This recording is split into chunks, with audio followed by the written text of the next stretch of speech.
अरे बड़े मियाँ दीवाने ऐसे न बनो, ये जीवन कैसे जीना है हमसे सुनो। तो जिस उम्र में हम लोग चल रहे हैं ना, ये है मृत्यु की तैयारी। आज हम लोग यहाँ कई लोग जोड़े में बैठे हैं, तो एक न एक को बिछड़ना ही पड़ेगा। इसका भी आप तैयारी कर लो। क्या तैयारी करनी है? हमको अक्सर आपने देखा होगा जेंट्स लेडीज पे डिपेंड होता है। बाहर जाना है, मेरी पेटी बना दो, मुझे पानी पिला दो, मुझे खाना दे दो। ये सब आदतें छोड़ते चलिए। आप अकेले अकेले होंगे, इसकी तैयारी करना है।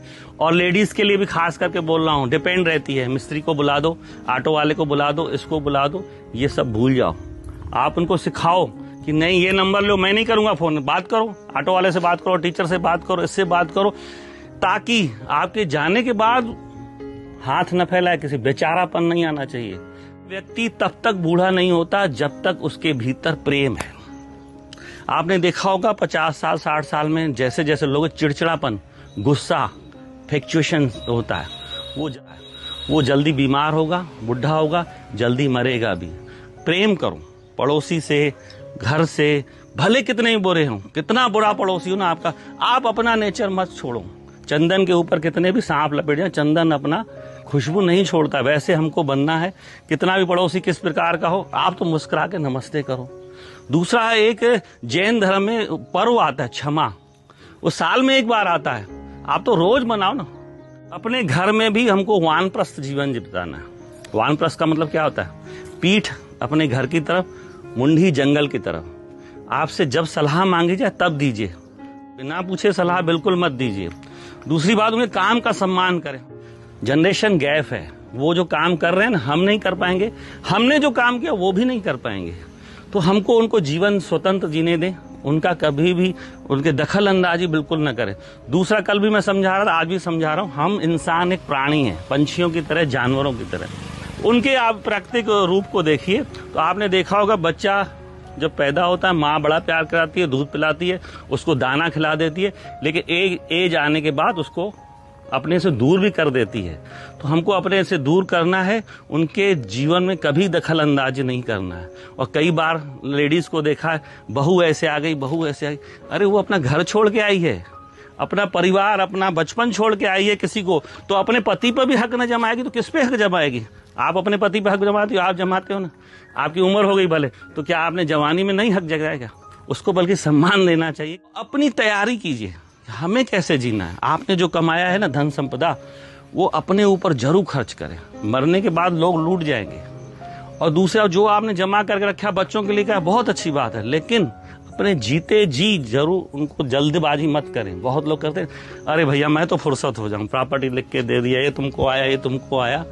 वो कभी मत कीजिए, वसीयत बना दीजिए। तो पैसा जो हमारा होता है, रुपया होता है, वो हमारी दूसरी औलाद होता है। पहली सांसारिक औलाद तो हो देख लिया आपने, भगवान ने जो दी। ये सांसारिक, ये दूसरी औलाद है जो पहली से कभी कभी दूसरी ज्यादा काम आती है। तो अपने स्वास्थ्य की सुरक्षा के लिए इसको बचा के रखे, जाने के बाद तो ले ही जाएंगे। अपने संघर्षों की कहानी बच्चों को जरूर सुनाएं, लेकिन प्रेरणा के रूप में। कभी उनको ये एहसास न कराएं कि मैंने तुम्हारे लिए किया, मैंने तुमको ऐसा बनाया। एहसान मत जताएं उनके ऊपर। भगवान ने आपको अगर पैदा किया इस धरती पर, अपने फर्ज पूरे किए, वो आपका फर्ज था। आपके माँ बाप ने भी आपको पाला बड़ा किया, आपको रास्ता दिया, तो आपका भी फर्ज था बच्चों को अच्छी शिक्षा देना, अच्छा मार्गदर्शन देना, ये आपका फर्ज था। अब इस उम्र में धन संपदा और प्रॉपर्टी बनाने की कभी भी मत सोचिएगा। ये सबसे बड़ी बीमारी है। आप एक जमीन खरीद लो, प्लाट खरीद लो, मकान खरीद, जो खरीदे आपने अच्छी है, प्रॉपर्टी पड़ी है, अब नया प्लान मत करिएगा, नहीं तो आपको बीमारियों से ज्यादा कुछ नहीं देंगे। आप एक दिन घर में आप 50 लाख रख के देख लो, दूसरे दिन आपको बीपी बढ़ जाएगा, शुगर आ जाएगी। एक जमीन खरीद लो, उसको बाउंड्री बनाना, ये कब्जा कर रहा है, ये कर रहा है, इसी चिंता में आप अपने आप को और बीमार कर दोगे। तो जो है उससे संतुष्ट रहिए, अपना जीवन मस्त करिए। इस उम्र में लोग आ करके खाने पीने की तरह ज्यादा आकर्षित होते हैं। तो खान पान भी आप दवाई जैसे लो, सुबह 2 गोली, शाम को 2 गोली। जितना शरीर को ऊर्जा की जरूरत है ना, उतना ही लीजिए। अगर ज्यादा लेंगे ना, वो भी आपको बीमार करेगा और अस्वस्थ करेगा। तो उसको अपने आप को फिटनेस, अपने को स्वस्थ बना के रखना है। तो पहला जो है खान पान।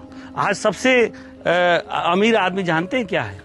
सबसे अमीर आदमी वो है, इस उम्र में आपको महसूस होगा, जो बिस्तर में जाते ही जिसको नींद आ जाए, सुबह उठते ही जो जल्दी से बाथरूम चला जाए, वो दुनिया का सबसे अमीर आदमी होता है। अगर पेट गड़बड़ है, शरीर में कष्ट है ना, तो आप सबसे गरीब आदमी अपने आप को मानोगे। 50 की उम्र के बाद देखिए छोटे मोटे कष्ट आएंगे, घुटना काम नहीं करेगा, आपका इस तकलीफ है, ये तकलीफ, उस तकलीफों को ध्यान देंगे तो जीवन नहीं जी पाएंगे। ये अब अपना एक दोस्त मान लीजिए तकलीफों को भी। आपके दर्द ठीक है, उसके साथ ही जीना है, खत्म नहीं करना। बीपी आपकी खत्म नहीं होगी, शुगर खत्म नहीं होगी, हार्ट खत्म, उनका ख्याल रखना है, नियमित जांच कराना है, डॉक्टर के पास जाना है, उनको केयर करना है खान पान से, दवाइयों से। लेकिन उसको गंभीरता में लेंगे ना तो नहीं जी पाएंगे। अगर हमको मन मस्त रखना है तो आपने देखा होगा बीमार आदमी भी मस्त जीते हैं। आपने राजेश खन्ना की फिल्म आनंद देखी थी ना, कितना महीना था मरने के लिए, लेकिन मस्त जिया ना। तो हम उन सब चीजों को, नेगेटिव चीजों को भी पॉजिटिव में बदल सकते हैं। उम्र आते आते शरीर में गंदगी भी आएगी, चेहरा भी झुर्राएगा। अपनी साफ सफाई, अपने आप को मेंटेन बढ़िया कीजिए, लेकिन ध्यान कीजिए ओवर मत कीजिए। बहुत लोग अपने बाल काले कर लेते हैं, अपने आप को बढ़िया क्रीम लगा लेंगे, तो आप एक भद्दे बुढ़े नजर आएंगे।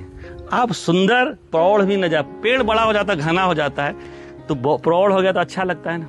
इंदिरा गांधी जब थी तो उसके बाल आधे सफेद, तो कितनी सुंदर दिखती थी, कुरूप लगती थी क्या। मोदी जी 15 साल से हम देख रहे हैं, 20 साल से देख रहे हैं, काले बाल देखे, सफेद बाल। आज कल मैंने अभी उनका जन्मदिन पे वीडियो देखा, कितना सुंदर लग रहा था। अगर मोदी के बाल कोई काले कर दे, बताइए कैसा लगेगा। तो भाई साहब, लेडीज थोड़ा बहुत कर लेती, चल जाता है, लेकिन जेंट्स लोग कभी मत किए। बाल आपके झड़ जाएं, आप आडवाणी जैसे सुंदर दिखेंगे। आप उसको, आडवाणी को अगर विग पहना दिया कैसा लगेगा। तो आप ये मत भूल जाइए, आप हम दूसरों को दिखाने के लिए लाल पीला नीला पहन लेते, मत पहने। उम्र के हिसाब से कपड़ा अच्छा लगता है। आप सफेद भी पहनोगे तो मस्त जचोगे। तो हमको पहनावा, अपने शरीर का ख्याल अपनी उम्र के हिसाब से करना चाहिए। छोटी छोटी ट्रिप जरूर बनाएगी। जैसे आप हमारे यहाँ घूमने आए ना, कहीं भी आसपास लगे, हफ्ते के लिए, 4 दिन के लिए, 5 दिन के लिए, तो मन आपका बदलेगा। नहीं तो घर में बैठे बैठे आप नेगेटिव हो जाएंगे। सोशल मीडिया आया है, बिल्कुल जुड़े रहिए, कोई खराब नहीं है। दोस्त मिलेंगे, यार मिलेंगे, आपका टाइम पास अच्छा, ज्ञान भी मिलेगा। लेकिन नेगेटिव खराब खबरें, न्यूज में चक्कर में मत पड़िए, नहीं तो दिमाग भेजा आपका खराब हो जाएगा। चलिए, आज की सभा समाप्त हुई।